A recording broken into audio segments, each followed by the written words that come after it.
Oke, kita akan live berapa saat lagi? 5, 4, 3, 2. Ya, Mas 1 masih berjalan. Oke, kita udah live sekarang. Asik. Udah live.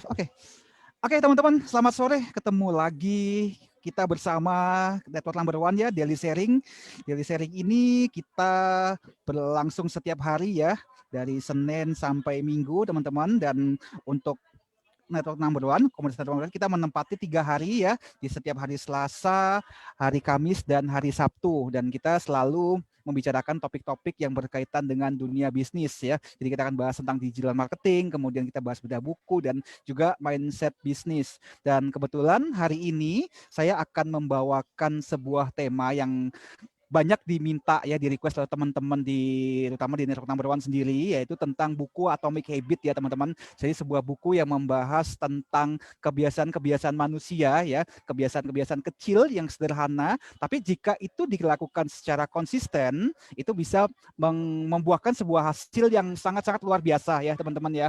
Jadi saya nggak berpanjang lebar lagi ya teman-teman, kita langsung masuk aja. Saya akan share screen saya. Oke, sebentar ya.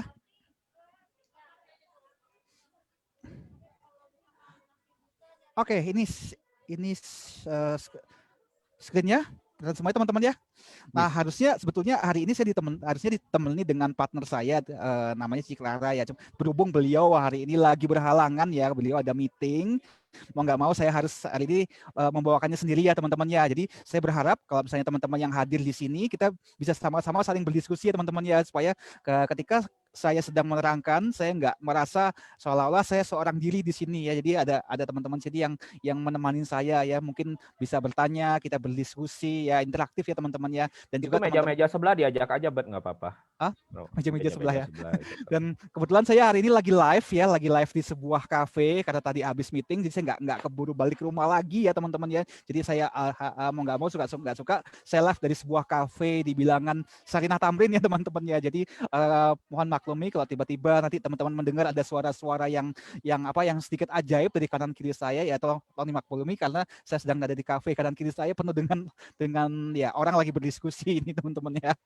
Oke, kita langsung masuk ya pembahasan kita ya teman-teman ya. Jadi yang kita bahas ini adalah sebuah buku ya, yang buku ini merupakan sebuah buku yang benar-benar bestseller ya, terutama di Amerika sana. Dan bukannya di Amerika, saya dengar-dengar juga di Indonesia buku ini juga luar biasa teman-teman, luar biasa laris ya, terutama di Gramedia ya teman-teman ya. Buku ini ditulis oleh seorang bernama James Clear ya, tentang Atomic Habit. Jadi Atomic Habit, kalau teman-teman bayangkan istilah atomik ya, atomik itu adalah sesuatu yang kecil ya, sebuah partikel yang sangat kecil sekali yang mungkin kita nggak bisa lihat, yang tidak kasat mata ya teman-teman ya. Dan bahkan mungkin kita bisa menganggap atomik itu ya, kalau kita ngomong atom, sesuatu yang istilahnya mungkin tidak apa ya, tidak tidak ada gitu loh. Bahkan mungkin kita nggak sadar bahwa itu ada ya. Jadi seperti itu teman-teman ya, Atomic Habit ya. Tapi ternyata nanti yang akan kita bahas ya, menurut si buku dari si James Clear ini, ternyata hal-hal kecil ya yang mungkin orang lihat itu tidak terlalu menimbulkan dampak bagi kita, itu bisa memberikan hasil yang sangat luar biasa dalam kehidupan kita. Nah, di hari ini kita akan bahas ya satu demi satu apa yang dimaksud dengan atomic habit dan bagaimana kita bisa membangun habit itu ke dalam kehidupan kita sehari-hari ya. Nah, kita masuk ya teman-teman ya. Nah, ini teman-teman. Jadi ini penulisnya Atomic Habit, namanya James Clear ya. Waktu saya pertama kali baca buku ini ya, lihat covernya aja ya. Tadinya saya berpikir, wah, James Clear itu saya udah ngebayanginnya itu bapak-bapak ya, sudah berumur, mungkin umurnya sekitar kalau nggak 50, 60 ya. Karena biasanya kalau sebuah buku yang cukup bestseller, yang cukup laris seperti ini, biasa itu yang ngarang itu biasanya orang-orang yang sudah, biasa tanda kutip ya, sudah sepuh biasanya, yang sudah punya banyak pengalaman. Lantas dia kemudian dia menulis buku. Ternyata enggak teman-teman. Ternyata si James Clear ini anak muda teman-teman. Bahkan kalau dilihat-lihat ya, waktu saya baca biodatanya dia, umurnya itu ternyata masih di bawahnya saya ya, masih ya saya sempat, wah, ini keren juga orang ini ya, masih muda tapi dia sudah bisa nulis buku, dan bahkan bukunya itu menjadi lumayan laris ya, menjadi bestseller ya teman-teman ya. Nah, jadi ternyata ada yang mendasari kenapa si James Clear ini dia menulis buku ini. Ternyata dia punya sebuah pengalaman di masa kecilnya dia. Jadi si James muda ini ternyata dulunya pernah mengalami sebuah kecelakaan ya. Kecelakaannya apa? Ketika dia bermain baseball ya teman-teman ya. Jadi kalau teman-teman tahu, kalau di Amerika sana permainan baseball itu kan adalah sebuah permainan yang cukup digemari ya, terutama orang-orang Amerika di luar sana ya. Itu kalau di Indonesia mungkin nggak terlalu populer ya. Tapi kalau di Amerika sana ya baseball itu benar-benar permainan yang pasti dimainkan di setiap sekolah-sekolah. Jadi ceritanya si James muda ini waktu dia main baseball tanpa sengaja temennya itu apa namanya pukulan stick baseball itu mengenai wajahnya si James ini sampai akhirnya dia cedera ya teman-temannya dan harus dirawat di rumah sakit kurang lebih selama 1 tahun ya. Dan ternyata selama 1 tahun itu ya kan ibaratnya kalau misalnya kita bayangin ya kalau di rumah sakit selama setahun berarti dia itu sudah mengalami cedera yang cukup parah ya 1 tahun ya. Dan akhirnya si James ini ketika dia sudah mulai sembuh, dia itu impiannya dia adalah dia tuh kepengen menjadi salah satu pemain baseball yang cukup cukup terkenal ya. Itu impiannya dia ya. Jadi ketika dia sembuh dia berusaha berlatih semaksimal mungkin sembuh dari cederanya supaya dia bisa masuk ke grup inti baseball di SMA-nya. Tapi yang terjadi apa teman-teman? Ternyata dia gagal ya teman-teman ya. Nah, tapi kegagalan yang dia alamin ini tidak menghentikan tekadnya dia untuk terus-menerus berlatih ya sampai akhirnya ketika dia kuliah, walaupun dia tidak bermain baseball lagi ya teman-teman ya karena masanya sudah lewat ya dia ternyata dikenal memiliki banyak prestasi ya ketika masa kuliahnya. Jadi di awal-awal buku ini James banyak menceritakan tentang dirinya sendiri, tentang apa yang dia lakukan di masa mudanya dia, masa kuliahnya dia, trauma yang dia pernah alami, terus kemudian kebiasaan-kebiasaannya dia di bangku kuliah ya. Sementara teman-temannya lain ya banyakkan seperti yang anak muda lakukan saat ini ya, kebanyakan ya main ya, kemudian party dan yang lain-lain ya. Dan kebetulan si James ini waktu kuliah ini kan dia tinggal di sebuah asrama teman-teman ya, sebuah dormitory. Saat teman-temannya yang lain sibuk party dan yang lain-lainnya, si James lebih memilih untuk dia belajar di kamarnya, mempelajari banyak hal-hal. Sehingga si James ini ketika dia kuliah ya, selama masa kuliahnya dikenal memiliki banyak sekali prestasi, macam-macam prestasinya ya, mulai dari menang lomba ya, menang kompetisi dan yang lain-lain ya teman-teman ya. Nah, ternyata pengalamannya ini teman-teman yang dilakukan semasa kuliah ini ya, ini kemudian dibawa dalam kehidupan dia sehari-hari, termasuk dalam kegiatan bisnis yang dia lakukan sekarang ini teman-teman ya. Sampai akhirnya apa yang dia alami ini dituangkan ke dalam sebuah buku ya, buku yang akhirnya kita bahas hari ini ya, buku Atomic Habit ya teman-teman ya. Nah, jadi secara ringkas saya mengambil intisari dari buku ini, membaginya menjadi 4 bagian ya, merupakan inti dari buku ini. Yang pertama adalah kita akan membahas tentang kekuatan dari Atomic Habit ya. Kemudian yang kedua adalah fokus kepada sistem atau kebiasaan dibandingkan dengan goal ya. Kalau teman-teman baca kayak ini ya, ini unik juga ya teman-teman ya. Ternyata kita tuh diminta untuk fokus kepada sistem, kepada sebuah kebiasaan. Kebiasaan apa? Kebiasaan yang kita bentuk. Kebiasaan yang dibentuk menjadi sebuah sistem ya, dibandingkan kita hanya fokus ke goalnya kita ya, ke tujuannya kita ya teman-teman ya. Nah, kemudian yang ketiga, kita akan membahas tentang bagaimana mengubah kebiasaan ya, apa yang kita lakukan sehari-hari dalam kehidupan kita menjadi sebuah identitas, dan juga demikian juga sebaliknya. Dan kemudian yang keempat, yang terakhir adalah bagaimana membangun kebiasaan ya, membangun habit itu dengan 4 step. Nah, itu inti yang akan kita bahas hari ini berdasarkan buku Atomic Habit ini. Nah, kita akan masuk ke bagian yang pertama ya teman-teman ya. Nah, ini ada sebuah cerita. Jadi kalau kita bicara tentang kekuatan dari sebuah atomic habit, tadi di awal sempat saya singgung ya, bahwa kalau kita melihat dari unsur kata atomik ya, atom ya, itu atom adalah kita kenal sebagai sebuah partikel dari sebuah benda yang mungkin bentuknya sangat kecil bahkan kita mungkin nggak sadar bahwa atomik itu ternyata ada, atom itu ada, tapi ternyata atom itu ada teman-teman, walaupun kita tidak bisa melihatnya secara kasat mata. Nah, di sini si James Clear mengilustrasikan ya teman-teman, ada sebuah tim sepeda yang berasal dari Inggris ya teman-teman ya. Mereka tuh punya mimpi ingin menjadi juara Olimpiade ya teman-teman ya. Dan ternyata selama 110 tahun, bayangin teman-teman, selama 110 tahun ya, kita tahu bahwa Olimpiade itu sudah berlangsung ratusan tahun teman-teman ya. Dan selama 110 tahun, tim sepeda dari Inggris ini tidak pernah menang sekalipun ya. Jangankan masuk 3 besar teman-teman ya. Jadi menang aja nggak pernah, bayangin teman-teman ya. Nah, jadi sampai akhirnya datang seorang coach ya, seorang pelatih sepeda itu bernama Dave Brailsford ya teman-teman ya. Dia seorang coach ya, coach pelatih ini, dan kemudian dia melatih tim sepeda ini selama kurang lebih 5 tahun ya, selama 5 tahun ya.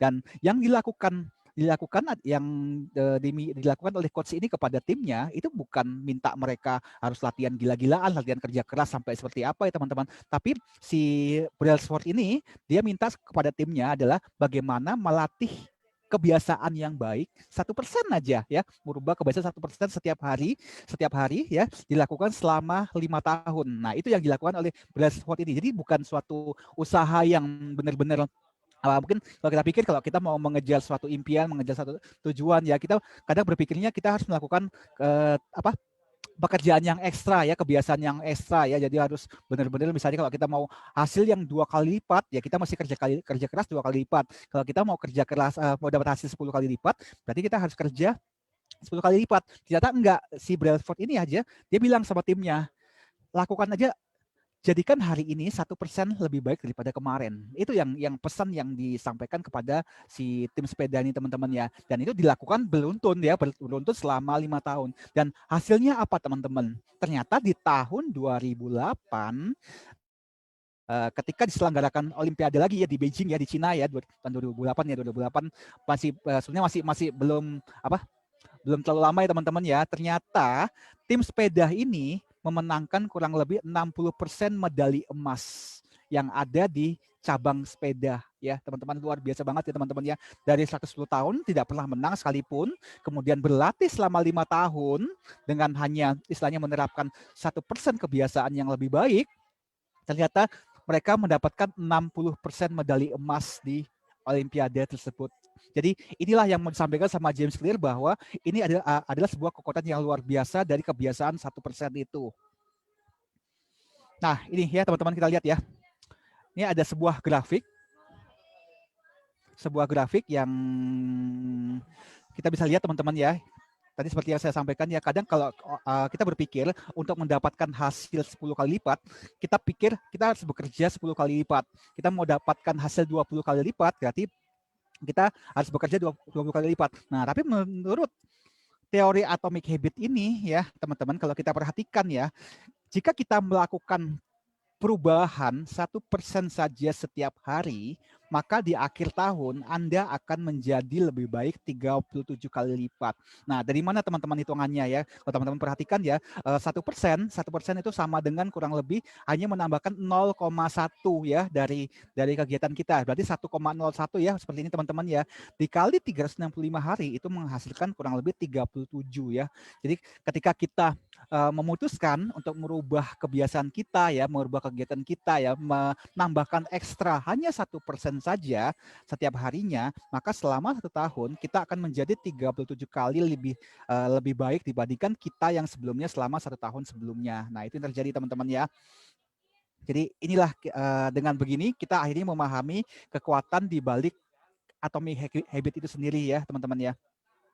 Nah, banyak orang pikir perubahan 1% ya, tenaga ekstra yang kita kerjakan 1% itu nggak ada artinya, nggak ada signifikan. Apa yang mau dilihat cuma 1% ya, 1% bahkan bisa dikatakan ya kita nggak, seakan-akan kita tidak melakukan apa-apa. Nah, tapi di sini saya mau mengilustrasikan ya teman-teman tentang kisah seorang tukang batu ya teman-teman, yang dia memukul batu hingga 99 kali, tapi nggak pecah juga ya. Bayangin teman-teman ya, tukang batu ini mukul tok tok tok tok ya teman-teman ya, dan ternyata tidak selama 99 kali ternyata batu ini nggak pecah juga. Nah tapi ternyata setelah pukulan yang ke-100, batu ini akhirnya terbelah menjadi 2. Nah siapapun yang mendengar cerita ini pasti saya yakin dan percaya ya teman-teman ya. Bukan pukulan yang ke-100 yang membuat batu ini akhirnya pecah dan terbelah jadi dua, tapi 99 kali pukulan yang sebelumnya ya yang akhirnya membuat batu ini pecah ya teman-teman ya. Jadi teman-teman kalau melihat seperti ini jangan pernah meremehkan kekuatan perubahan 1% itu. Ternyata apa yang kita lakukan ekstra 1% setiap harinya itu bisa menghasilkan hasil yang sangat dahsyat ya teman-teman, sudah lihat sendiri ya seperti ini ya teman-teman ya. Nah, kemudian yang kedua ya, ini yang disarankan oleh si James Clear ya teman-teman ya, bagaimana kita bisa melakukan habit yang 1% itu setiap hari secara konsisten ya. Nah ini, kendala banyak orang adalah banyak orang itu terlalu fokus kepada goalnya. Ya misalnya umpama kita punya sebuah tujuan, misalnya kita pengen punya income, misalnya income 1 miliar 1 tahun, atau mungkin kita pengen punya rumah mewah ya, pengen punya mobil mewah atau apapun ya teman-teman ya. Tiap orang kan pasti punya goal dan tujuan yang berbeda-beda ya teman-teman ya. Banyak orang akhirnya terlalu fokus kepada goalnya. Oh iya, saya mau capai ini, saya mau dapat rumah. Oh, akhir tahun saya mau capai ini, saya mau dapat ini, saya mau ingin ke sana ini. Semua orang banyak fokusnya ke sana ya teman-teman ya. Fokusnya goal dan setiap hari bahkan mungkin diomongin ya goalnya, saya mau capai ini. Dan akhirnya apa ujungnya teman-teman di akhir tahun biasanya apa yang dikatakannya itu, disampaikannya itu adalah biasanya kebanyakan mereka nggak capai ya teman-teman. Karena orang terfokus sama goalnya. Nah, karena apa? Kalau menurut James Clear, goal ini ternyata punya sebuah kelemahan ya. Nah, apa aja kelemahannya? Yang pertama adalah banyak orang punya goal yang sama ya. Misalnya umpama dalam bidang olahraga, semua orang punya tujuan untuk menang ya teman-teman ya.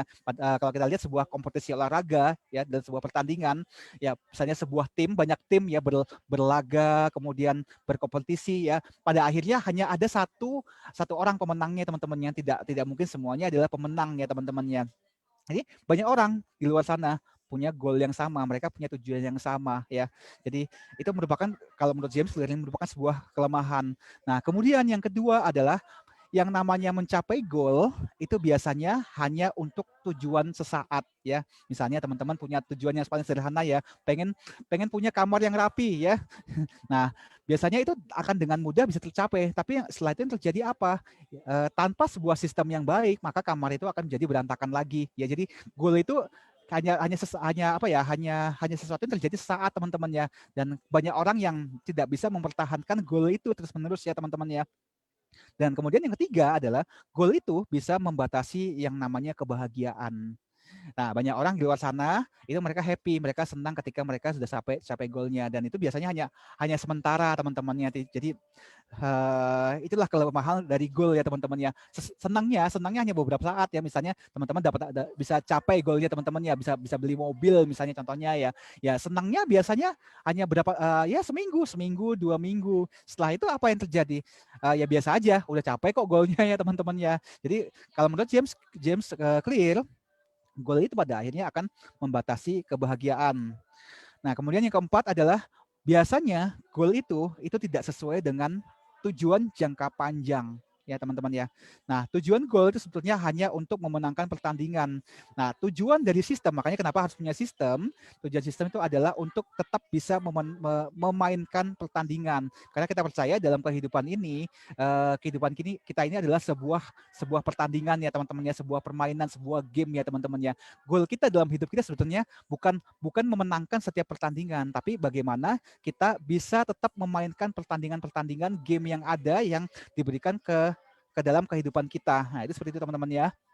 Jadi saran dari James Clear apa? Lupakan goal Anda. Ya, Anda boleh punya goal ya, tujuan ya, pengen capai apa, pengen punya apa ya, boleh punya goal. Tapi jangan Anda terlalu fokus kepada goalnya. Lebih baik teman-teman fokus kepada sistemnya. Nah, sistemnya maksud apa? Adalah kebiasaannya ya teman-teman. Nah, goal itu penting ya teman-teman. Goal itu penting untuk kita menunjukkan arah dan direction. Nah, tapi sebuah kebiasaan yang baik, sebuah sistem, itulah yang akan membuat kita bertumbuh setiap harinya. Nah, kemudian yang ketiga ya teman-teman ya, ini yang disampaikan oleh James Clear ya. Dia bilang, ada baiknya kita mengubah kebiasaan apa yang kita lakukan sehari-hari itu menjadi sebuah identitas, atau sebaliknya ya. Misalnya contohnya simpelnya begini, kita punya tujuan, kita punya keinginan, misalnya contohnya seorang perokok ya teman-teman ya, seorang perokok dia punya keinginan untuk dia berhenti merokok. Nah, pada saat dia ditawarkan sebuah rokok ya, yang satu bilang gini, saya nggak mau deh, saya lagi mau berhenti berokok. Nah, yang kedua ketika orang kedua ini tawarin rokok, yang kedua ini malah bilang, sorry saya bukan perokok. Ya teman-teman melihat bedanya teman-teman ya. Yang satu ketika dia ditawarin rokok, dia bilang bahwa saya mau berhenti merokok. Ya berarti artinya dia identitas dia masih sebagai seorang perokok dan ada kemungkinan ada keinginan untuk berhenti merokok. Nah kalau yang kedua adalah dia langsung bilang, dia langsung cut ya. Oh saya bukan perokok ya. Jadi teman-teman sudah bisa melihat ya bedanya seperti itu ya teman-teman ya.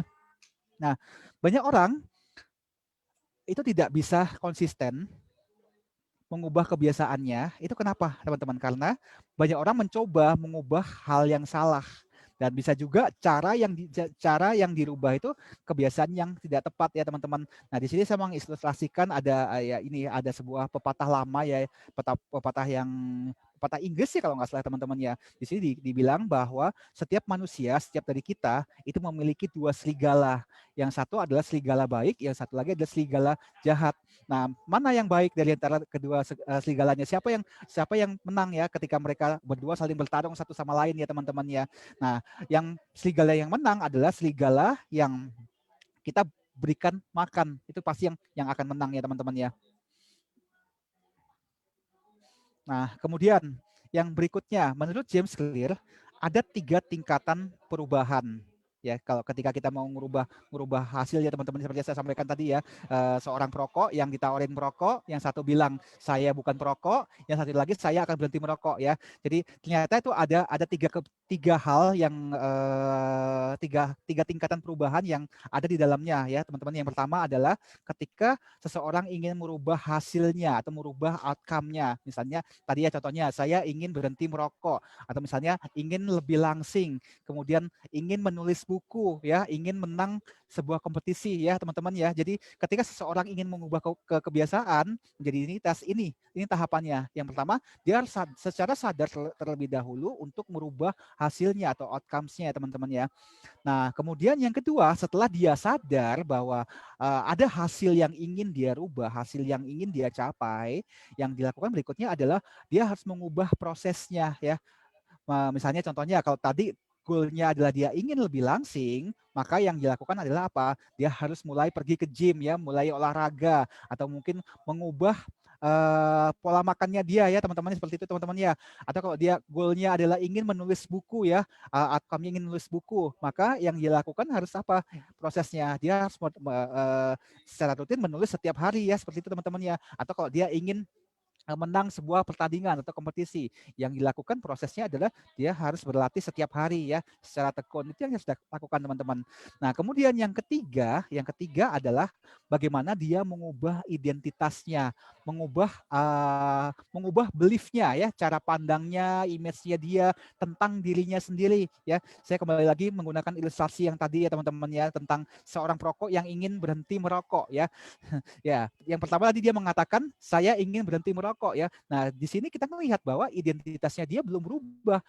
Dia adalah tetap seorang perokok yang ingin memiliki keinginan untuk berhenti merokok. Berarti identitasnya masih sama. Dia adalah seorang perokok. Nah, sedangkan yang kedua adalah dia bilang saya bukan perokok walaupun mungkin awalnya dia adalah seorang perokok. Itu seperti itu teman-teman ya. Jadi itu adalah tingkatan perubahan bagaimana dia bisa mengubah identitasnya.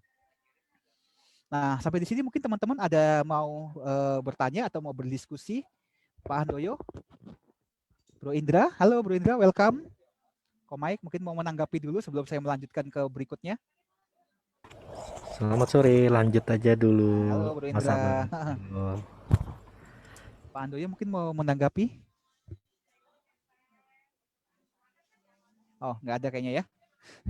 Oke, selanjutkan berikutnya ya teman-teman ya.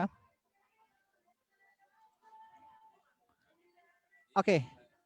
Nah, sekarang pertanyaannya, kita tahu ya teman-teman ya, kalau kita ingin mengubah hasil, berarti kita harus mengubah proses. Kalau kita ingin mengubah proses, berarti kita harus mengubah identitas ya teman-teman ya. Nah, yang berikutnya adalah sekarang bagaimana mengubah kebiasaan itu menjadi sebuah identitas. Nah, kalau menurut si James Clear ternyata ada 2 proses dalam kita untuk bisa mengubah identitas kita. Yang pertama adalah putuskan menjadi tipe orang yang Anda inginkan atau menjadi seseorang yang Anda cita-citakan selama ini. Misalnya, contohnya tadi goalnya adalah Anda ingin menulis sebuah buku. Nah, menulis buku ini adalah merupakan sebuah tujuan ya teman-teman ya, ada sebuah outcome ya teman-teman. Nah, maka ada hal yang perlu ditanyakan kepada diri sendiri, tipe orang seperti apa yang akhirnya menulis sebuah buku ya. Jadi kita tarik goalnya itu menjadi sebuah identitas. Nah, jadi nanti kalau misalnya sudah tanya ke diri sendiri ya, kalau misalnya kita punya keinginan untuk nulis buku ya, pasti kan setelah kita bertanya ini ya, jadi orang seperti apa yang akhirnya berhasil nulis buku? Ya pasti seorang penulis yang baik. Nah, dengan demikian kita akhirnya bisa membentuk sebuah identitas yang baru ya teman-teman ya, sebuah identitas yang konsisten, yang reliable ya teman-teman ya. Jadi fokusnya bukan lagi kepada menulis bukunya, tapi fokusnya tuh akan bergeser kepada identitasnya. Berarti kalau misalnya saya ingin menjadi seorang penulis buku yang baik, ingin menulis buku yang baik, berarti saya harus menjadi seorang penulis ya teman-teman. Seorang penulis yang memiliki pribadi yang konsisten ya, menjadi pribadi yang reliable ya, seperti itu teman-teman ya teman. Jadi kita mulai rubah ya, yang tadinya fokusnya cuma goal ya, keinginan kita, tujuan kita ya, yang kadang kita mikir, waduh kok goal kita mungkin nggak sih dilakukan, goal ini possible nggak sih untuk dicapai. Akhirnya ketika kita sudah shifting dari fokus kita berubah dari goalnya kita, dari tujuan kita ke identitas, ini akan menjadi jauh lebih menjadi lebih kuat dan proses perubahannya itu akan menjadi lebih cepat ya, seperti itu teman-teman ya. Nah, kemudian kalau tadi yang pertama ada kita mengubah trik pertama adalah mengubah dan memutuskan menjadi tipe orang yang kita inginkan, yang kita ciptakan. Yang kedua adalah yang kita bisa lakukan adalah dengan membuktikan kepada diri sendiri bahwa kita bisa mencapai kemenangan-kemenangan kecil ya teman-teman ya. Jadi kemenangan-kemenangan kecil ya, pencapaian-pencapaian kecil, kesuksesan kecil yang kita hasilkan setiap hari. Nah, itu akan menjadi sebuah identitas baru, pembentuk kebiasaan yang baru. Misalnya contohnya tadi ya teman-teman ya, misalnya tadi goalnya adalah saya ingin menulis sebuah buku ya. Kemudian identitasnya sudah jelas nih, identitasnya adalah saya menjadi seorang penulis buku yang baik ya, seperti itu teman-teman ya. Nah, buktikan dengan teman-teman berhasil menulis 1 halaman buku setiap harinya, misalnya seperti itu ya. Nah, kalau teman-teman sudah terbiasa misalnya dari 1 halaman, oke, dari 1 halaman saya naikkan bahwa saya bisa berhasil menulis 5-6 halaman setiap hari, atau mungkin berikutnya 10 halaman seperti hari ya teman-teman, seperti itu ya. Jadi itu yang kebiasaan-kebiasaan itulah teman-teman yang akhirnya nanti akan membuat identitas kita menjadi berubah ya, seperti itu teman-teman ya. Nah, teman-teman, di sebelah saya ditemani oleh Cici Clara di sini. Ya, dia mau say hello dulu. Halo. Halo, Dia Clara. sudah mendampingi saya sekarang ini untuk melanjutkan apa yang akan saya sharingkan hari ini. Oke, kita lanjutkan teman-teman ya. Nah, jadi teman-teman tadi sudah tahu ya teman-teman ya, bagaimana cara kita untuk mengubah kebiasaan kita menjadi identitas ya pertama ya. Jadi saya ulang sedikit. Yang pertama adalah dengan mengubah identitas kita, memutuskan kita menjadi orang seperti apa yang kita inginkan. Yang kedua adalah dengan membuktikan kepada diri sendiri, kita bisa mendapatkan kemenangan yang kecil-kecil ya. Contohnya seperti tadi ya, kita menulis buku ya. Yang pertama kita shifting bahwa saya adalah seorang penulis ya teman-teman ya. Terus kemudian dari hari ke hari kita membuktikan bahwa kita bisa menulis setiap hari ya, walaupun mungkin yang kita tulis setiap hari awalnya mungkin hanya 1 halaman, 2 halaman. Nah, tapi dengan demikian keberhasilan yang kecil-kecil ini makin lama akan menjadi sebuah identitas yang makin lama makin kuat dan tertanam dalam diri kita. Nah, itu. Nah, berikutnya yang ketiga ya teman-teman ya. Nah, kita sekarang bicara tentang sebuah sistem ya teman-teman ya. Nah, kalau kita bicara sebuah sistem itu tidak lepas dari yang namanya sebuah belief ya, sebuah keyakinan tentang sebuah identitas ya. Tanpa kita bisa membangun sebuah identitas yang baik, maka itu akan sulit bagi kita untuk membangun sebuah kebiasaan yang baik seperti itu. Nah, jadi goalnya sebenarnya adalah yang tadi ya teman-teman ya, bukan lagi misalnya kita ingin baca buku nih, kita pengen pengen bisa apa namanya bisa bisa baca sebuah buku, contohnya misalnya teman-teman ya, goal kita adalah bukan baca buku lagi teman-teman, tapi goal kita adalah menjadi seorang pembaca yang baik, yang kita bisa menyelesaikan banyak buku setiap minggunya. Misalnya contohnya kita punya goalnya tadi ya, kita pengen bisa lari maraton ya, kita bisa kuat lari belasan atau mungkin puluhan kilometer ya, misalnya contohnya seperti itu. Nah, goal kita akhirnya bukan lagi kita berhasil lari maraton, tapi goalnya adalah bagaimana kita bisa menjadi seorang pelari ya, seperti itu teman-teman ya. Misalnya kemudian goalnya, misalnya saya pengen bisa main piano nih contohnya. Nah, goalnya bukan lagi bahwa saya bisa belajar alat musik, tapi goalnya adalah bagaimana saya bisa menjadi seorang pemusik ya. Jadi ini caranya teman-teman ya, mengubah goal kita, kebiasaan kita menjadi sebuah identitas, dan demikian juga sebaliknya. Seperti itu. Nah, ini yang keempat, yang terakhir ya teman-teman ya, tentang bagaimana kita bisa membangun kebiasaan kita melalui 4 langkah. Nah, tadi kita sudah tahu ya teman-teman ya, ternyata kebiasaan kita itu akan terbentuk dari sistem-sistem yang ada dalam kehidupan kita. Nah, menurut James Clear, nah beliau membagi 4 langkah itu menjadi 4 hukum atau empat kaidah ya teman-teman. Nah, 4 kaidah itu apa? Itu ada 4. Yang pertama adalah petunjuk, ada gairah, ada tanggapan, dan ada ganjaran atau reward atau hadiah ya teman-teman ya. Nah, kalau kita lihat gambar ini teman-teman ya, jadi stage habit itu dibagi menjadi 4 ya. Ini kalau menurut si James Clear ya. Yang pertama adalah clue-nya adalah petunjuknya ya teman-teman ya, petunjuknya. Jadi petunjuk ini adalah sebuah penggerak atau trigger awal ya, yang membuat orang itu tergerak untuk mencapai tujuan atau reward yang dia inginkan ya teman-teman ya. Nah, berikutnya ada yang kita sebut dengan gairah. Jadi ketika petunjuknya sudah keluar ya, stimulus awal sudah keluar, trigger awalnya sudah ada. Nah, kemudian itu akan menjadi sebuah membentuk sebuah yang namanya motivasi ya. Motivasi yang membuat akhirnya dia terus-menerus dia ingin melakukan kebiasaannya ini ya. Nah, kalau di istilahnya si James Clear kita nyebutnya craving ya. Kalau saya mungkin menyebutnya sebagai sebuah gairah ya. Gairah itu adalah sebuah motivasi yang mendasari sebuah habit. Nah, tanpa adanya gairah ini, maka orang tidak akan termotivasi untuk bertindak. Nah, nanti kita akan bahas berikutnya ke sedikitnya ya, teman-teman yang lebih dalamnya ya. Nah, kemudian setelah ini terjadi ya, fase craving terjadi, yang berikutnya adalah fase tanggapan ya. Jadi ketika petunjuknya sudah ada, triggernya sudah ada, kemudian perasaan gairah itu sudah keluar ya, yang kita lakukan adalah apa? Kita mulai menanggapi ya, mulai merespon apa yang terjadi ini teman-teman ya. Jadi ini adalah awalnya untuk kita bisa melakukan sebuah kebiasaan. Nah, baru yang terakhir itu yang kita sebut dengan hadiah ya, kita mencapai apa yang kita inginkan ya teman-teman ya. Jadi kalau 1 dan 2 dan 3 ini sudah dilakukan, nah inilah perjalanan awal untuk kita mencapai yang 4 ini. Nah, kita lihat ya teman-teman ya, ini contohnya ya. Contoh ya, kita lihat ya bagaimana sebuah kebiasaan-kebiasaan itu bisa terjadi dalam kehidupan kita. Misalnya kita bahas contoh pertama ya. Contoh pertama adalah kebiasaan kita sering cek handphone ya. Kita tahu kadang-kadang handphone ini menjadi sebuah candu bagi kita ya. Kalau kita nggak lihat handphone sedikit aja, kita nggak ngecek notif ya, kayaknya ada perasaan yang gimana gitu kan. Nah itu awalnya dari mana kita bisa punya perasaan seperti itu, punya kebiasaan seperti itu ya teman-teman. Karena awalnya ada triggernya ya, ada petunjuknya, trigger awalnya bahwa di handphone kita ada ada notifikasi yang mungkin ada bunyi ya, bunyi SMS, bunyi WA, atau mungkin bunyi dering telepon. Kalau mungkin handphone Anda silent ya, mungkin juga Anda aktifkan di lampunya ya, mungkin bisa kedip-kedip atau yang lain-lain ya teman-teman ya.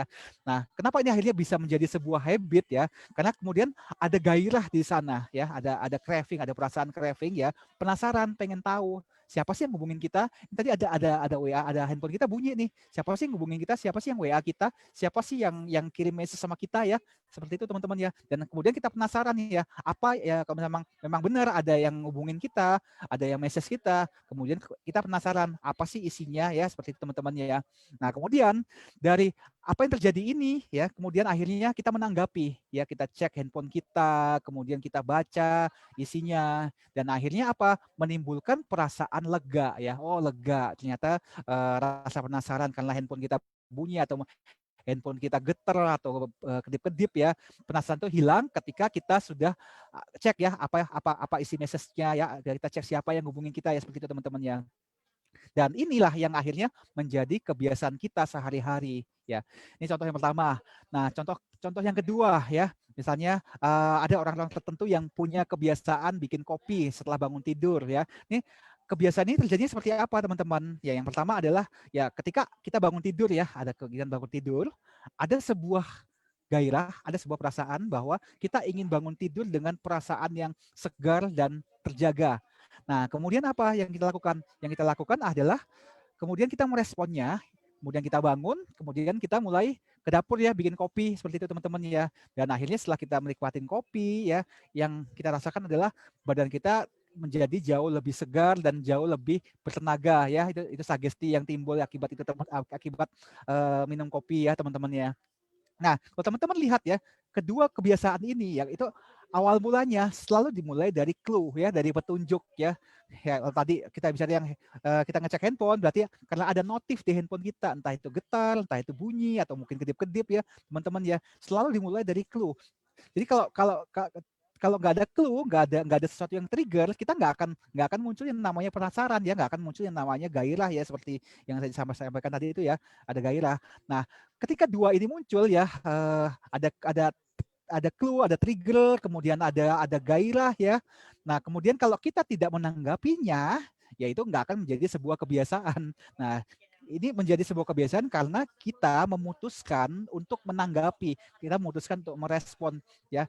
Seperti itu teman-teman ya, kalau teman-teman ya handphone kita getar, handphone kita bunyi ya, kemudian kita merespon ya, kemudian coba teman-teman nggak respon, jarang-jarang aja ada apa, handphone getar atau handphone bunyi ya cuekin aja gitu kan. Nah, pasti itu tidak akan menjadi kebiasaan. Nah, tapi karena Anda memutuskan untuk merespon, itulah yang akhirnya menjadi kebiasaan.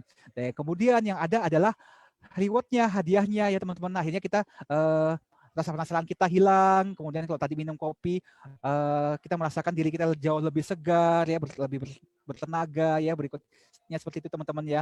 Jadi inilah yang akhirnya membentuk sebuah habit, membentuk sebuah kebiasaan. Nah, apa yang Anda pelajarin hari ini ya tentang tahap-tahapan sesuatu bisa menjadi sebuah kebiasaan, inilah yang teman-teman bisa aplikasikan dalam kehidupan sehari-hari ya, dalam bidang apapun ya. Misalnya teman-teman ingin membangun sebuah habit untuk bisa berolahraga setiap hari ya teman-teman ya. Nah, pasti kan selalu dimulai dari sebuah clue ya. Teman-teman mesti cari tahu dulu ya clue-nya apa. Misalnya teman-teman ingin berolahraga setiap hari ya. Clue-nya apa? Kenapa teman-teman mau olahraga? Memutuskan mau olahraga. Oh, misalnya clue-nya adalah teman-teman ingin sehat atau mungkin punya badan yang bagus atau mungkin teman-teman tertrigger karena ada teman atau orang lain yang mengalami sakit penyakit ya, contohnya seperti itu adalah trigger awalnya ya. Nah, berikutnya apa? Setiap ada clue, setiap ada trigger itu selalu memunculkan sebuah perasaan gairah atau perasaan craving ya, sebuah rasa penasaran ya, bagaimana supaya saya bisa melakukan ini. Nah, ini teman-teman ini yang harus teman-teman bangun ya. Nah, ketika teman-teman punya keinginan untuk berolahraga ya, nah pasti yang ada dalam bayangan pikiran teman-teman sekarang adalah bagaimana caranya supaya saya bisa olahraga nih ya, supaya bisa memulai ya teman-teman ya. Nah, ini teman-teman harus tanggapi. Kalau teman-teman nggak tanggapi, ya sudah, itu tidak akan menjadi sebuah habit atau menjadi sebuah kebiasaan. Nah, dengan teman-teman akhirnya merespon, ya sudah, saya memutuskan untuk olahraga. Olahraganya apa? Misalnya olahraganya teman-teman memutuskan untuk naik sepeda. Ya udah, teman-teman menanggapinya dengan beli sepeda. Misalnya kalau teman-teman belum punya sepeda, terus atau teman-teman memutuskan untuk melakukan jogging atau lari pagi ya. Nah, tanggapan yang teman-teman harus lakukan adalah mulailah dengan teman-teman cari sepatu ya, beli sepatu, kemudian sepatu itu dipakai ya, itu tanggapannya ya teman-teman ya. Nah, setelah itu apa? Ya udah lakukan itu, langsung keluar jalan, lari atau jogging atau apapun itu teman-teman ya. Nah, itulah yang akhirnya lama kelamaan itu akan menjadi sebuah kebiasaan ya. Karena apa? Karena ada hadiahnya, ada rewardnya bahwa wah, akhirnya saya berhasil ya melakukan olahraga, saya berhasil melakukan jogging hari ini. Nah, itu contohnya seperti itu teman-teman ya. Jadi ini tahapan-tahapan bagaimana kita bisa membangun kebiasaan yang baik seperti itu teman-teman. Nah, supaya habit ini bisa berulang ya, kalau tadi kita lihat ya, ini kan saya pindahkan ya teman-teman ya. Clue itu kan petunjuk, kemudian craving adalah gairah kita, kemudian kita menanggapi ya, merespon, kemudian baru setelah itu kita mendapatkan rewardnya ya teman-teman ya. Nah, supaya sebuah habit itu bisa terjadi berulang-ulang ya teman-teman ya, 4 unsur ini harus ada. Tanpa ada salah satu dari sini, sebuah habit itu tidak akan mungkin bisa terbentuk ya teman-teman ya. Jika tidak ada yang namanya petunjuk ya, tidak ada clue-nya di sini ya, maka sebuah kebiasaan itu tidak akan pernah bisa dimulai. Nah kemudian kalau tidak ada gairah, maka kita tidak akan termotivasi untuk kita bisa melakukan habit itu teman-teman ya.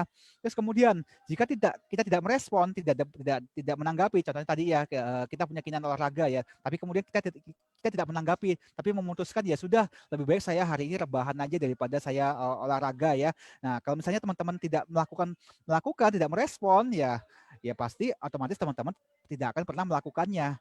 Nah, kemudian kalau tidak ada rewardnya, tidak ada hadiahnya, maka tidak akan ada alasan bagi teman-teman untuk melakukannya. Misalnya, contohnya tadi teman-teman memiliki keinginan untuk olahraga ya teman-teman ya.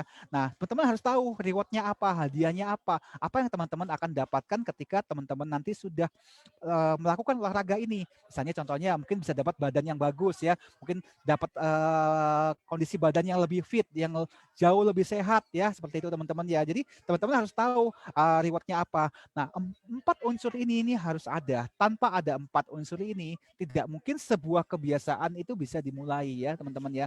Jadi kalau hari ini teman-teman ingin membangun sebuah habit yang baik ya setiap hari, teman-teman pastikan 4 hal ini sudah harus ada ya, sudah harus teman-teman temukan. Tanpa ada satu dari sini, ini menjadi tidak sempurna ya teman-teman ya. Tidak ada urgensi, tidak ada keinginan untuk kita bisa melakukan habit ini menjadi kebiasaan yang lebih rutin setiap harinya. Nah, seperti itu teman-teman ya. Nah, ini ya. Ini tips lain dari James Clear, bagaimana kita bisa membangun kebiasaan dengan menggunakan 4 prinsip ini, 4 langkah ini ya teman-teman ya. Nah, balik lagi ya, petunjuk, gairah, tanggapan, hadiah. Nah, clue petunjuk itu harus dibuat sejelas mungkin ya. Harus clear ya maunya apa ya. Misalnya tadi mau olahraga atau mungkin mau apa, mau yoga, mau yang lain ya, harus sesuatu petunjuk yang jelas, yang clear ya teman-teman ya. Tanpa sesuatu yang jelas, tidak mungkin teman-teman bisa melakukan. Kemudian ya kita bicara soal gairah ya, cravingnya ya. Buat segala sesuatu itu jadi menarik. Kalau teman-teman tidak memiliki sesuatu yang menarik ya, alasan ya dibalik kenapa teman-teman harus melakukan kebiasaan ini, melakukan petunjuk ini, ya tidak mungkin teman-teman akan bisa bergerak yang ketiga ya, melakukan tanggapan. Nah, tanggapan ini buatlah segala sesuatu menjadi simple ya, gampang, mungkin mudah dilakukan. Misalnya contohnya saya pengen jogging ya setiap hari, lakukan mulai hal yang sederhana. Misalnya contohnya ya sudah pakai sepatu dulu lah, mulai dari pakai kaos kaki dulu ya, sesuatu hal yang gampang dulu, jangan sesuatu yang sulit. Karena kalau teman-teman mulai dari sesuatu yang sulit, tidak mungkin teman-teman bisa ya sulit nih, gimana saya bisa mulai ya teman-teman ya. Tapi kalau teman-teman mulai dari sesuatu yang sederhana, otomatis teman-teman dengan mudah, dengan cepat bisa melakukannya. Kemudian yang keempat ya, harus buat sesuatu itu memuaskan. Membuat hadiah itu menjadi sesuatu yang yang ditunggu-tunggu ya teman-teman ya. Ada sebuah kebanggaan, ada sebuah kepuasan jika teman-teman melakukannya ini ya. Jadi 4 komponen ini harus dibuat seperti ini teman-teman ya. Nah, kita uraikan lagi teman-teman ya. Yang pertama ya, kita bicara tentang clue tadi ya, tentang petunjuk ya. Nah, bagaimana menjadikan petunjuk ini terlihat menjadi jelas. Yang pertama adalah dengan menggabungkan atau meningkatkan kesadaran berpikir kita secara otomatis terhadap setiap keadaan yang terjadi. Nah, itu yang pertama ya teman-teman ya. Nah, yang kemudian adalah meningkatkan kesadaran untuk berpikir dalam kegiatan hal terkecil apapun. Nah, kalau kita bahas di sini teman-teman ya, ini unsur mindfulness itu sudah mulai masuk di sini ya teman-teman ya. Nah, kemudian perlu dibiasakan juga menjadi hal-hal yang melakukan hal-hal yang bisa membentuk identitas kita menuju kepada perilaku yang kita inginkan atau perilaku yang lebih baik ya teman-teman ya. Kemudian yang berikutnya adalah begitu kesadaran kita terbentuk, nah itu secara otomatis kita tidak perlu lagi memberikan perhatian kepada keadaan-keadaan yang kecil ya. Jadi teman-teman udah nggak usah pusingin hal-hal yang apa ya, yang kecil-kecil, udah nggak usah pusing lagi teman-teman ya. Kalau ini teman-teman sudah jelas semuanya ya. Nah, kemudian yang kedua ya teman-teman ya, menjadikannya menarik ya. Contohnya tadi berarti yang hukum yang kedua ya, kaidah yang kedua tentang gairah ya. Nah, jadikanlah segala sesuatu itu menjadi lebih menarik. Nah, semakin menarik sebuah kesempatan, maka akan semakin besar peluang kebiasaan tertanamnya daya tarik itu yang membuat kita bergerak. Nah, demikian juga kebalikannya teman-teman ya. Jadi kalau kita bisa membuat sebuah kebiasaan itu menjadi sesuatu yang menarik ya teman-teman ya. Nah, ini kita bicara kebalikannya ya. Ini ada beberapa tips cara-cara untuk kita bisa menghilangkan kebiasaan-kebiasaan yang buruk ya. Kalau tadi yang awal kita bisa membangun kebiasaan yang baik dalam kehidupan kita. Nah, sekarang adalah kebalikannya. Bagaimana kalau kita bisa menghilangkan kebiasaan buruk dalam hidup kita? Nah, ini ada 3 tips ya di sini teman-teman ya.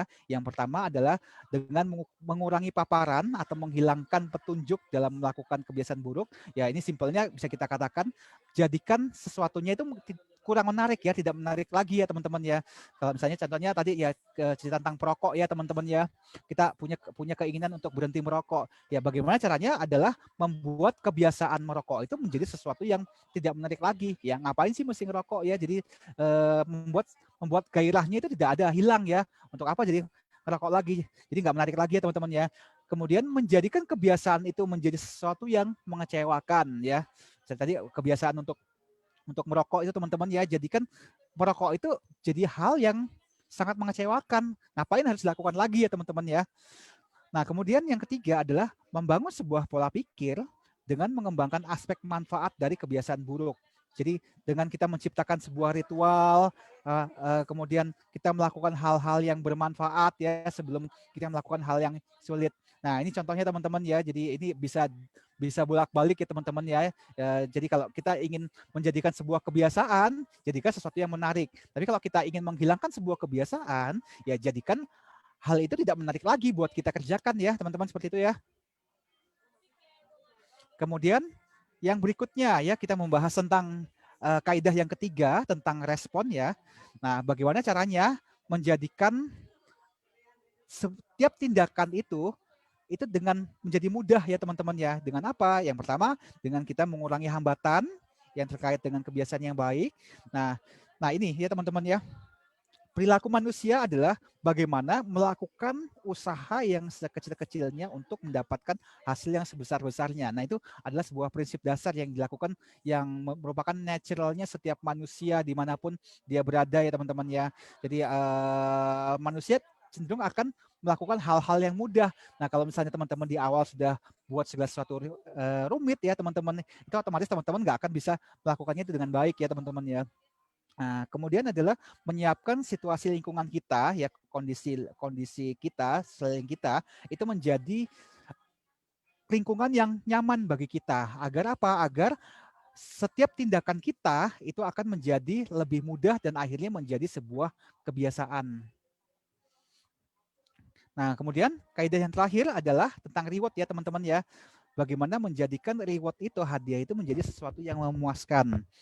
Nah, yang pertama kita mesti menyadari terlebih dahulu bahwa otak kita itu terprogram secara langsung untuk melakukan sesuatu itu ya, melakukan sebuah tindakan jika ada reward yang menyenangkan ya teman-teman ya. Jadi kalau misalnya rewardnya nggak ada atau rewardnya tertunda ya, otomatis biasanya orang akan kecenderungannya tidak akan melakukannya dengan baik ya teman-teman ya. Kemudian yang berikutnya adalah membangun sebuah perasaan bahwa jika suatu hari kita bisa mencapai tujuan yang kita inginkan, ya itu ada sebuah perasaan yang tidak terkatakan ya, perasaan yang sangat memuaskan bahwa kita pada akhirnya bisa mencapai tujuan yang kita inginkan teman-teman ya. Jadi sudah mulai feel-nya itu sudah mulai dapat di awal ya teman-teman ya. Nah, kemudian yang berikutnya adalah bagaimana kita melakukan monitoring kebiasaan dan pengukuran secara visual sebagai proses pengembangan perilaku untuk menentukan besar kecilnya kemajuan perilaku yang baik. Nah, ini sempat saya bahas ya kurang lebih mungkin sekitar 3 minggu yang lalu ya tentang bagaimana kita mengubah sebuah goal ya menjadi action plan ya. Nah, salah satunya contoh yang saya ambil waktu itu beberapa minggu yang lalu adalah bagaimana kita mengubah kita memiliki keinginan untuk turun berat badan ya teman-teman. Nah, kebiasaan itulah yang setiap hari kemudian kita tracking pola makan kita seperti apa, pola olahraga kita gimana ya teman-teman ya. Nah, itu yang di tracking dari hari ke hari. Nah, semakin baik monitoringnya ya, monitoringnya itu apalagi monitoringnya itu terlihat secara visual ya teman-teman ya, itu akan akhirnya kita akan melihat bahwa ternyata apa yang kita kerjakan setiap hari, walaupun tuh hal-hal yang kecil-kecil ya, itu ternyata memberikan dampak yang cukup besar dalam kehidupan kita. Jadi pastikan teman-teman juga lakukan yang sama ya teman-teman ya. Jika teman-teman ingin membangun sebuah kebiasaan yang baik, teman-teman bisa pastikan untuk memonitoring apa yang teman-teman lakukan setiap hari. Nah, kemudian yang berikutnya adalah jangan pernah menunda kebiasaan baik itu 2 kali. Nah, jika ada hal-hal yang seharusnya teman-teman bisa lakukan, hal-hal yang baik yang teman-teman bisa lakukan ya, jangan pernah hal itu teman-teman tunda, teman-teman tidak lakukan. Karena begitu teman-teman menundanya 2 kali, biasanya yang ketiga kali teman-teman sudah malas, sudah tidak mau lagi melakukannya, sudah bosan ya seperti itu teman-teman ya. Nah, ini teman-teman, menurut si James Clear, sukses itu adalah sebuah produk dari kebiasaan kita sehari-hari. Tidak hanya sekali dalam seumur hidup, ya, tapi itu adalah merupakan hal yang kita kerjakan, rutinitas yang kita kerjakan dari hari ke hari ya, kebiasaan kita sehari-hari ya teman-teman ya. Jadi itu merupakan sebuah transformasi kehidupan seumur hidup ya. Itu yang James Clear mau sampaikan. Nah, ini teman-teman yang kita mau bahas hari ini dari buku James Clear. Nah, mungkin saya akan buka diskusi ya teman-teman ya. Silakan berdiskusi, silakan berkomentar ya. Mungkin teman-teman ada mau kasih masukan, silakan. Albert, Ya, ini intinya seperti boleh dibilang tuh kayak passion ya? passion ya. Iya, passion kan, itu passion orang kan biasanya kan kalau passion kan sepenuh hati yang dia pasti jalanin Betul. kan setiap Passion hari. itu masuk yang ini, masuk yang ke nomor 2 itu Pak, yang apa gairah tadi itu yang crave itu Ya, kan. ya. Kan ada empat ini kan empat sebentar, saya balik ke slide-nya. Nah, ini ya kan. Masuk yang di craving ini. Nah, sebelum ada gairah itu muncul, pasti kan ada sesuatu yang men-triggernya, Pak. Betul. Saya passion, betul. saya passion misalnya passion naik sepeda, misalnya contohnya ya, saya punya passion naik sepeda. Nah, pasti kan ada awal trigger awal yang mendasari kenapa saya punya passion ini. Mungkin karena saya ngelihat teman saya ya, dia getol naik sepeda, atau saya mungkin ke-trigger karena ngelihat banyak netizen di luar sana lagi posting naik sepeda ya. Akhirnya craving saya pengen juga kalau gitu. Kalau dia lagi naik sepeda saya pengen juga kan. Jadi mulai ada gairah itu mulai keluar. Nah, ketika gairah ini secara konsisten dijalankan ya, dilakukan terus-terus ya, udah jadi passion yang seperti Pak Handoyo bilang itu. Ternyata asik juga ya naik sepeda ya. Kenapa nggak saya lakukan naik sepeda ini setiap hari? Nah, akhirnya apa jadi passionnya kita. Jadi kalau misalnya sehari aja nggak naik sepeda, kok rasanya kayak badan kayak pegel-pegel kayak gitu. Iya betul. Kayak gitu. Kayak gitu Pak Handoyo. Kayak Pak Michael, hobinya di komputer, kalau nggak pegang keyboard, kayaknya nggak enak gitu sehari. Sekarang saya juga sama. Saya juga sekarang sama Pak Handoyo. Kalau misalnya sekarang saya kesibukan saya sekarang kebanyakan bikin campaign, bikin copywriting. Sehari aja saya nggak apa namanya bikin copywriting, kayak ada gimana kok kayaknya saya belum kayak ibarat kayak belum makan gitu kan. Ini udah mulai keluar kebiasaannya. Ya contohnya mungkin sederhananya yang kita lakukan nih lah Pak Handoyo yang daily sharing setiap hari kan. Nah, awal-awal kan ketriggernya karena apa? Ketriggernya karena kita nggak bisa ngumpul kan awal mulanya kan. Ada pandemi, PSBB segala macam ya kan. Kemudian akhirnya kita mencari cara. Oh ya udah kita kalau gitu yang tadinya kita nongkrongnya offline di Ayo Kopi. Ya sekarang gimana kita nongkrongnya bisa setiap hari tapi online seperti itu. Nah lama-lama akhirnya craving kan, ketagihan. Wah kalau kita nggak online sehari aja kayaknya ada yang hilang kan. Gitu.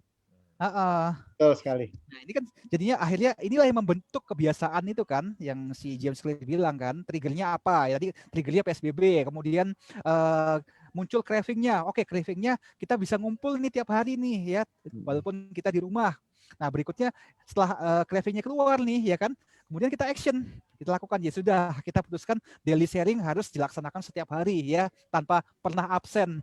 Nah seperti itu kan jadi kita ngerespon kan. Nah setelah kita lakukan akhirnya kita dapat rewardnya. Wah ternyata seru ya di daily sharing ini kita saling sharing satu sama lain, kita saling membagikan ilmu satu sama lain ya. Terus kita jadi belajar sesuatu yang baru setiap hari. Rewardnya ada, rewardnya muncul. Nah, itu contohnya sederhananya. Nah, ini seru banget sih itu yang disampaikan sama si James Clear. Dan ini ternyata ini dia sudah lakukan ketika dia kuliah dulu ya. Dia kan cerita di bukunya dia bilang kan, sementara teman-teman yang lain party, teman-teman yang lain Ya, betul. happy di luar sana, pacaran segala macam. Dia memutuskan apa? Dia di kamar belajar sesuatu yang baru gitu kan. Nah, itu dia. Ya, Jadi keren banget sebetulnya yang Atomic ini, Habit ini keren banget, dan ini bisa diaplikasikan ke berbagai berbagai bidang kehidupan apa aja, kan termasuk di dalam dunia bisnis juga bisa. Sama seperti itu. Itu anak saya juga dulu gitu. Masih kecil, saya kasih laptop saya Power G4 Apple. Wah, dia utak-utik. Wah, saya liatin ini dia tuh kayaknya minatnya tinggi gitu. Langsung saya beliin iMac. Wah, lebih gila lagi belajar. Ya Itu memang sampai awal-awal sekarang mulanya dia di situ. gitu. Ya kalau dia support, ada yang mendukung, akhirnya ya semuanya itu akhirnya berjalannya lebih kuat gitu. Sehari-harinya. Oke, thank you. Thank you. Bro Indra, mau nanggapin Kak, Bro Indra? Belum ada sih. Tapi memang kebiasaan itu perlu dibuat ya. Harus ada satu ya triggernya gitu ya. Memang Mas Albert bilang. Ya. Ya kayak Kan kok sudah mulai Michael juga trigger pernah kok Michael juga pernah bilang tuh waktu sesi tarot yang di free daily sharing ya. Jadi ya bikin aja, benar sih, itu juga bikin jurnal tiap hari ya, itu juga kan salah satu habit juga. Ya, Bro Indra kan udah tuh, pacingnya lancar nih sekarang. Itu saya belum habit nih, saya juga mau, udah kan banyak nih sekarang juga yang pakai si tim yang di sana tuh setiap hari dia bikin voice note gitu ya, bikin tiap hari ada penanggalan ini. Kayaknya saya juga mau bikin buat sendiri aja nih. Jadi cara membaca buat pelancar saya sih sebenarnya ya. Kebiasaan untuk bisa membaca itu lebih baik lagi, misalkan dengan tiap hari saya bikin jurnal dihubungkan dengan hari ini gimana gitu ya, paling boleh juga tuh salah satu buat mempercepat juga ya. Iya. Memang harus dimunculin kebiasaannya.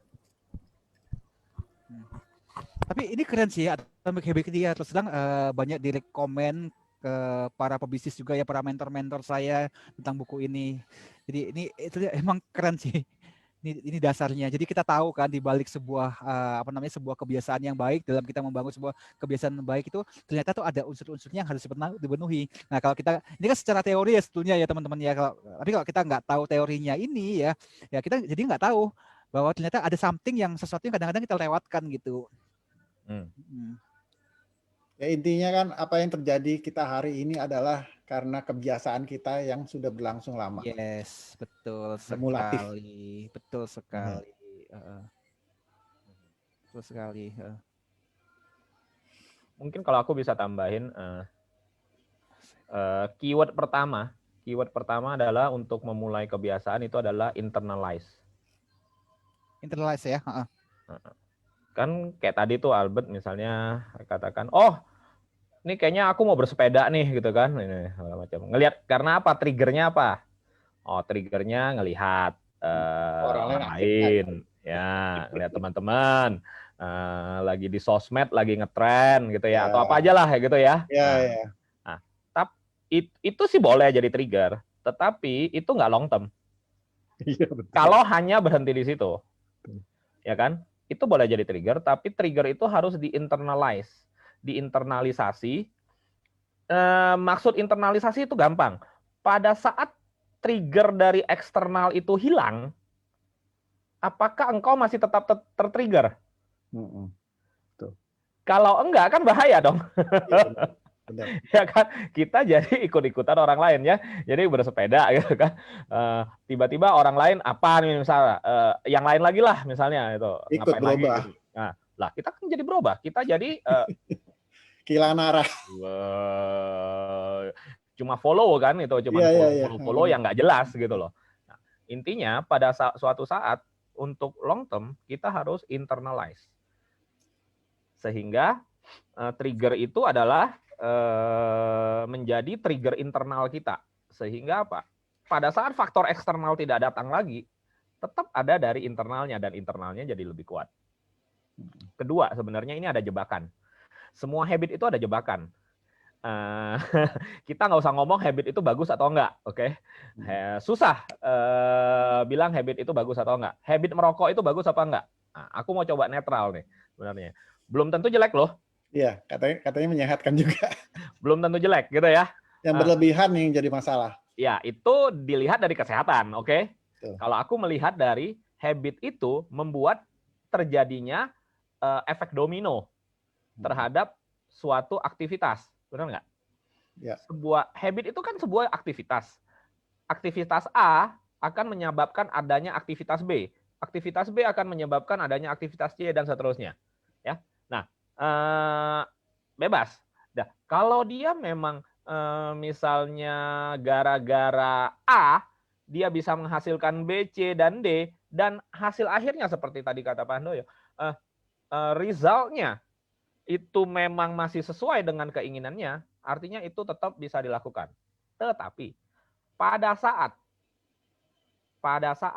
kita sudah tidak menginginkan hasil yang sama, maka kita harus mengubah aktivitas kita, benar nggak? Kata siapa ya, Albert Einstein ya, atau siapa sih, adalah kegilaan kalau menginginkan hasil yang berbeda tapi tetap melakukan hal yang sama. Salah jalur. Ya kan? Melakukan A, hasilnya pasti A. Betul. Kalau mau B, hasilnya B, maka harus melakukan B, gitu aja kan? Betul. Nah, sekarang harus ada switching. Kapan switching itu harus dilakukan? Pada saat kita merasa hasilnya sudah tidak sesuai yang kita harapkan. Gampang. Nah, jadi kita punya, misalnya tadi nih misalnya kita membaca buku, misalnya, atau kita bersepeda lah, atau tadi kayak gitu. Nah, setelah sekian lama kita perlu evaluasi. Hasilnya dari bersepeda ini aku dapat apa? Oke, aku sudah internalize.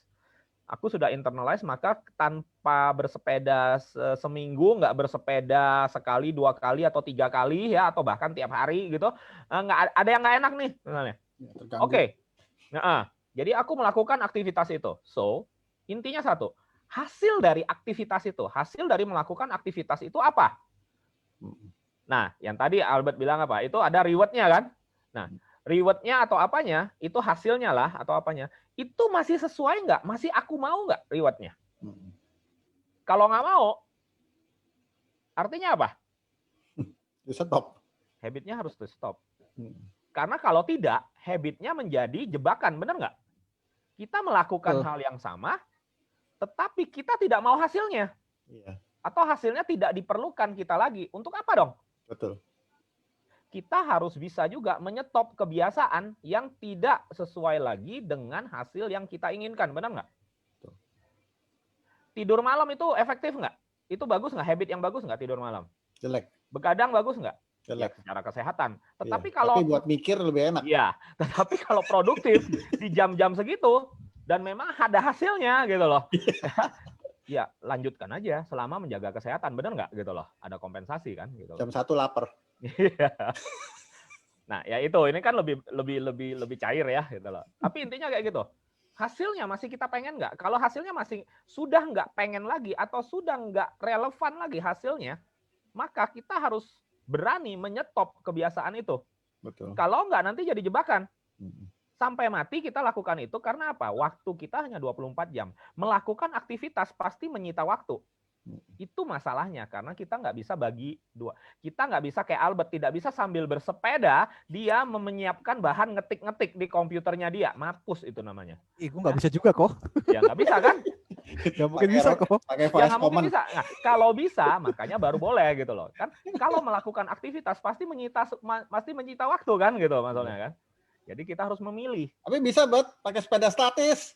Ketik itu. Ya, itu.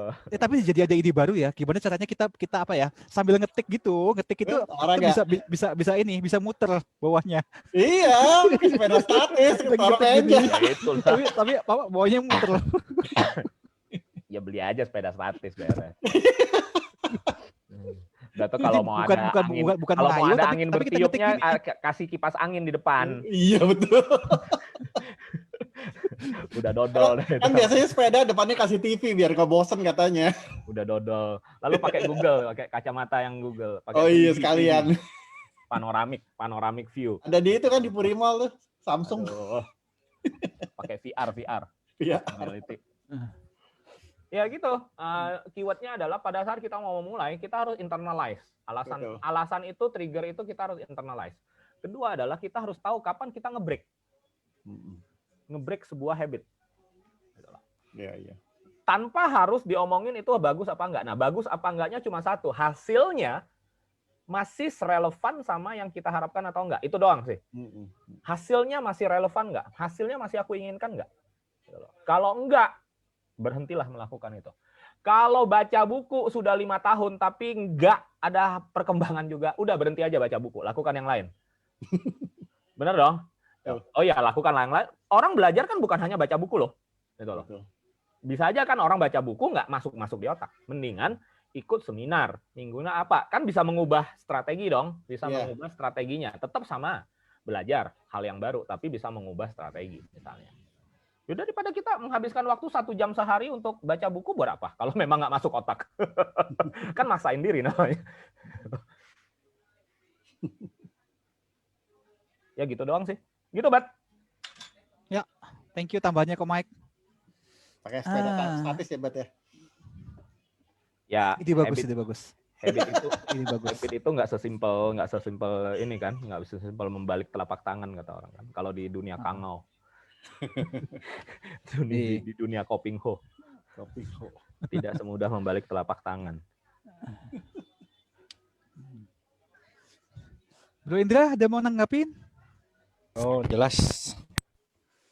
Saya agak sedikit gak konsen ya, soalnya ini bener-bener ambience-nya rame banget di sini. Masa? Kita nggak dengar apa-apa. Itu artinya. Kita nggak dengar apa-apa. Ini ambience-nya bener-bener. Nah, ini ada yang muncul nih. Mikrofonnya luar biasa. Wes, Ada gila yang muncul tuh. mantap. Ada siapa itu?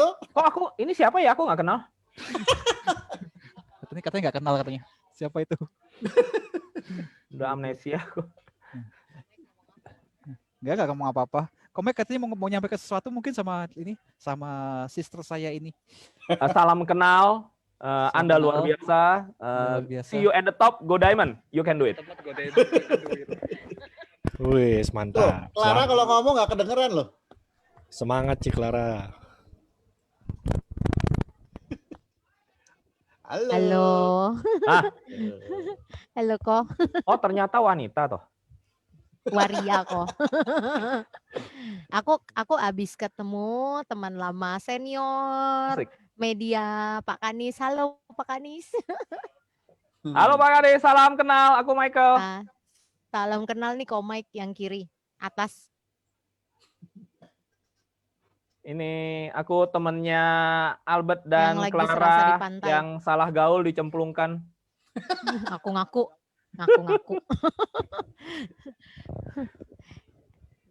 Ini lain kali bisa ngajak Komik lagi nih ngobrol sama Mas Kanis yang idenya keren. Ntar kita mau jadiin tamu ya. Mas Kanis, dia adalah orang media senior, wartawan senior. Pengalamannya luar biasa deh pokoknya. Nanti kita Mantap. atur waktunya. Mantap. Bisa tanya jawab, bisa cerita. Maksudnya sekarang apa yang terjadi dalam dunia sekarang, ya kan? Yes. Keren nih. Ini aku kembaliin Albert nih, biar dia ada kerjaan. Astaga, ya udah.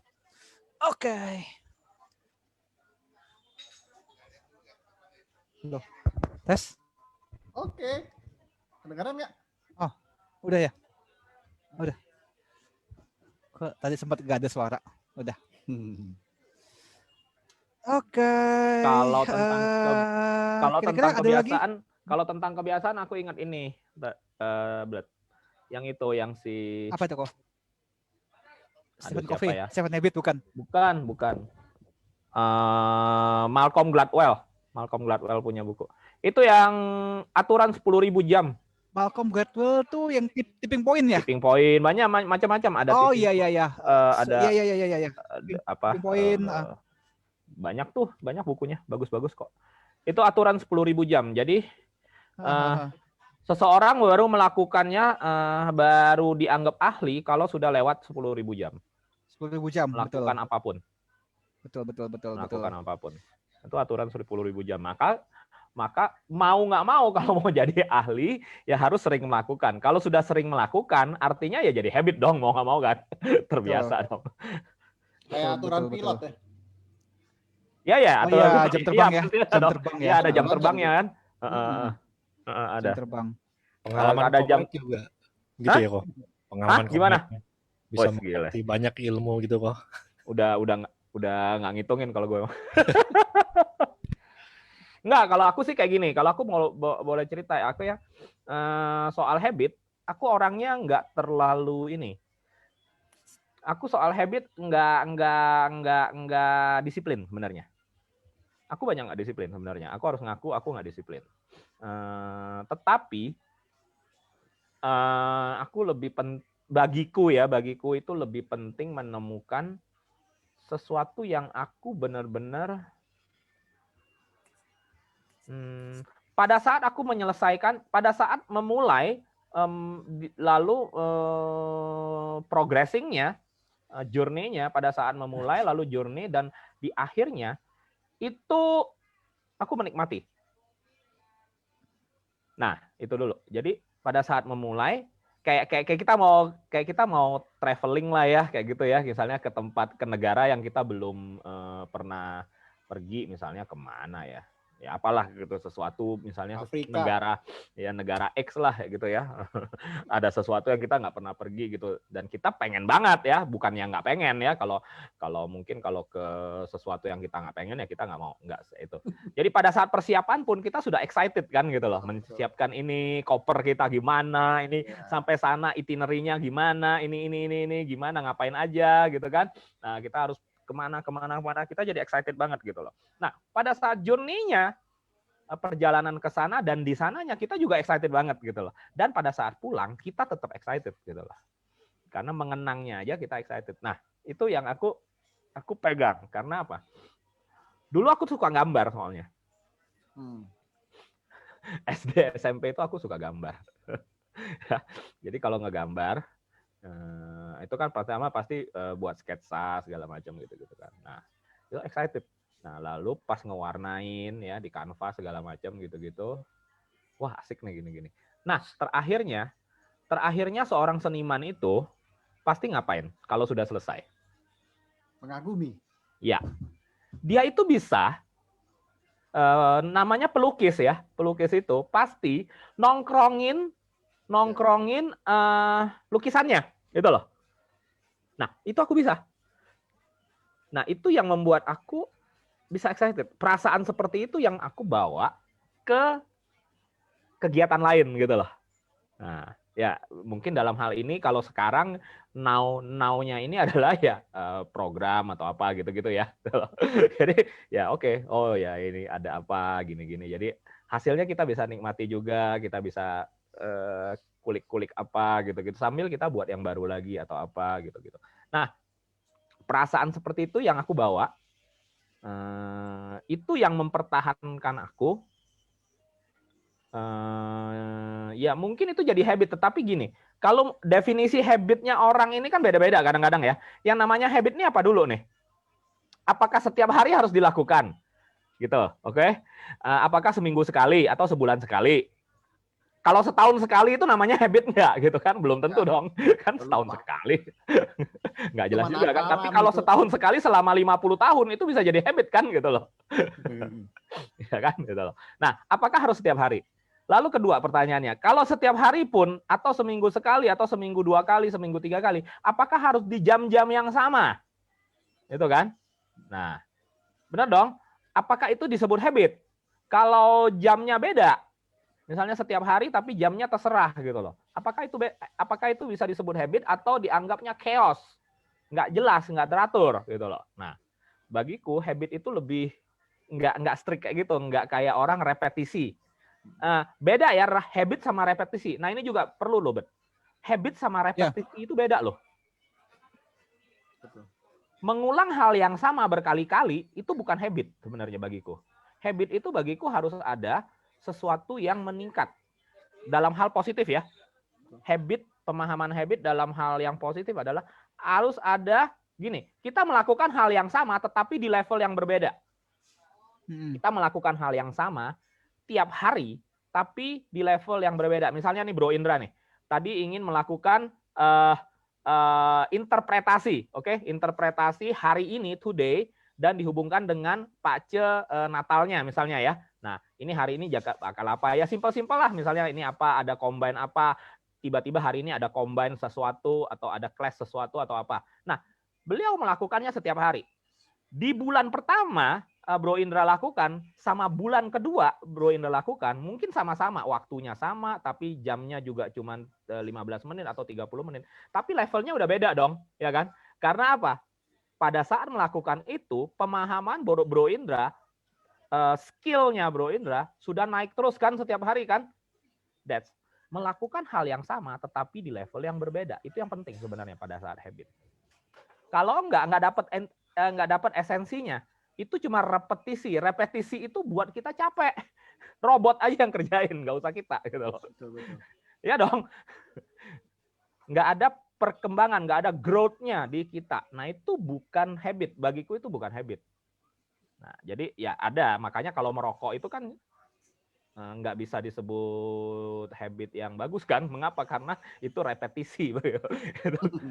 Ya kan, kita tidak bisa merokok dengan gaya yang lebih baik misalnya. Oh, dari merokoknya di bibir, hidung, kita jadi dari bibir jadi di hidung, lalu di telinga gitu kan, meningkat, skill kita meningkat gitu. Enggak gitu kan gitu loh maksudnya. Untuk apa juga gitu. Dari yang satu batang 30 menit habis, ini lama-lama menjadi satu batang diisep, sekali isep langsung habis. Wah, itu kan tenaga dalam. Lain lah gitu, nggak ada urusan gitu kan. Nah, ini kan jadi ngawur, tapi itu kira-kira kayak gitu. Kan nggak ada sesuatu yang meningkat. Skill atau growth kita, self growth kita, personal growth kita yang meningkat. So that's not a positive habits bagiku. Nah, itulah. Jadi itu bagiku itu repetisi sama habit bedanya gitu. Nah, sama juga sih ada cerita ya. Misalnya bukan merendahkan atau bukan ini, tapi kita ini kenyataan misalnya.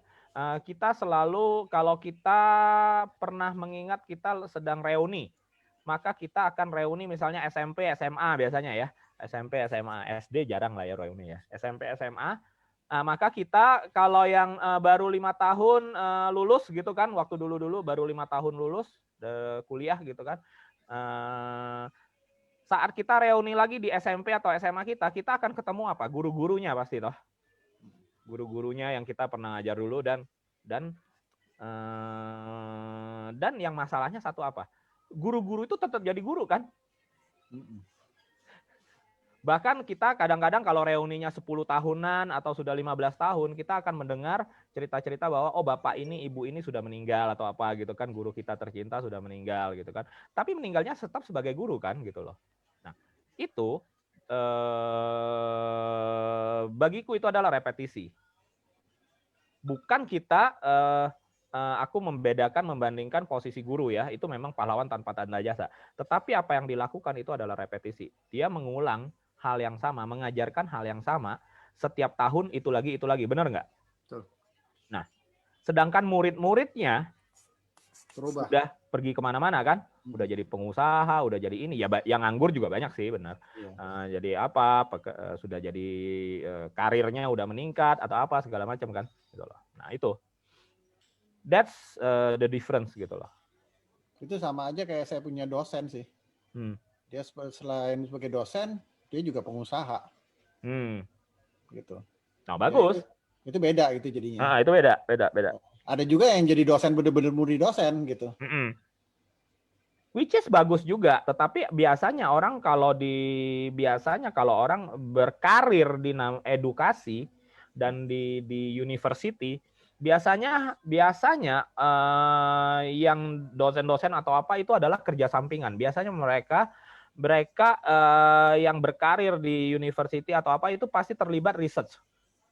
Iya. Ya, biasanya terlibat research, apalagi orang di luar negeri ya, apalagi kalau kita berkarir di university luar negeri, itu pasti entirely hidup kita tuh di research sebenarnya. Betul. Dan research kita itu kan dibayar Iya. sama company-company. Salah satu dosen saya itu jadi tangan kanannya Tan Kian. Ya. Jadi kalau ada pembangunan apa, dia mesti ngejelasin bahwa ini mesti jadi gimana. di research, jadi ujung-ujungnya kan jadi staf ahli, ya kan, jadi ininya apa, ya apalah gitu kan. Bukan hanya ngajarnya itu ya memang giving back dan itu mungkin jadi hobi gitu kan gitu loh. Jadi hobi ya benar. Karena dengan ngajar pasti kita jadi sharpening the saw sebenarnya. Ada satu juga dulu pengalaman saya tuh, waktu dulu zaman saya tuh komputer kan masih baru. Setiap yang tugas akhir sama dia wajibkan untuk bikin satu program. Dia dikumpulin, dipakai. Ya itu akal-akalan dia juga gitu. Ya itu boleh-boleh aja. kayak kerja apa kayak KKN gitu kan, kuliah. Iya. Kerja gitu kan. Dulu kan program masih jarang lah gitu. Apalagi yang spesifik banget gitu kan. Ya itu dia bikin program-program kecil yang nanti dia manfaatin, dia kombinasi lagi sendiri. Yang penting idenya udah ada gitu. Iya. Oke, Bat. Thank you, Bat. Udah. Ada lagi teman-teman yang mau ditanyakan atau mungkin mau sharing sesuatu? Kalau nggak ada kita tutup nih. Bro Indra, dari tadi tenang-tenang aja nih kayaknya. Ya, mendengarkan dengan setia. Bro Indra sedang merencanakan habit yang baru dia. Iya benar. Mantap. Trigger lagi nih hari ini. Great. Ya ini kayak gini kan Michael sebenarnya suka biasa kasih trigger nih Mike nih. Dia. Sebenarnya kayak gini ini kan bagus. Kita sering bercakap-cakap seperti ini, apa segala macam kayak gini tuh sebenarnya bagus. Kemarin aja ya aku ngobrol-ngobrol, nggak direncanakan banget sih. Ada bertiga sih. Nah, malam-malam tuh jam 11, jam 12 gitu kan.